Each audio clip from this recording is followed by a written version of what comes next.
Hola Elia, buenas tardes. Es viernes, toca hablar de derecho. Lo hacemos delante de una casa aparentemente encantada para hablaros de ese reto que me soltasteis hace unas semanas para hablar sobre los fantasmas y el derecho. Bueno, os voy a contar una sentencia americana de la Corte Suprema del Estado de Nueva York, en el que una casa victoriana, en este caso, se declaró oficialmente encantada. A raíz de esta sentencia vamos a hablar de los requisitos que aparecen en un contrato. Los requisitos del contrato son tres: el objeto, el consentimiento y la causa. Vamos a hablar concretamente del consentimiento, y es aquí donde tenemos que hacer referencia a esa sentencia que os comentaba. El comprador de la casa victoriana, a un precio muy por debajo de su valor del mercado, tuvo que alegar para resolver el contrato que la casa estaba encantada y que esta circunstancia no había sido comunicada por parte del propietario de la vivienda a la hora de venderla.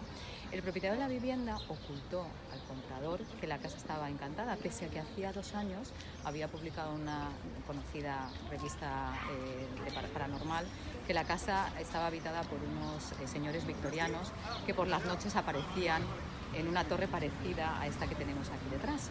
Estos vendedores ocultaron además que había un general de la época de la Guerra de Secesión que también hacía de las suyas por la casa.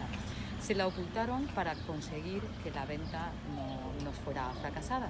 En ese sentido es cuando el comprador de la vivienda, ante la Corte del Tribunal de Nueva York, decide argumentar que ha habido un error en el consentimiento, que si él hubiera sabido que esa casa estaba encantada, no se hubiera producido la compra de la misma. Consiguió resolver el contrato y bueno, sí que es cierto que aunque muy particular el tema de los fantasmas, tenéis que saber que en un objeto, en un contrato, el consentimiento debe ser prestado sin ningún tipo de vicio y sin ningún tipo de violencia ni intimidación al respecto. Ya sabemos una cosa más y nos escuchamos el próximo.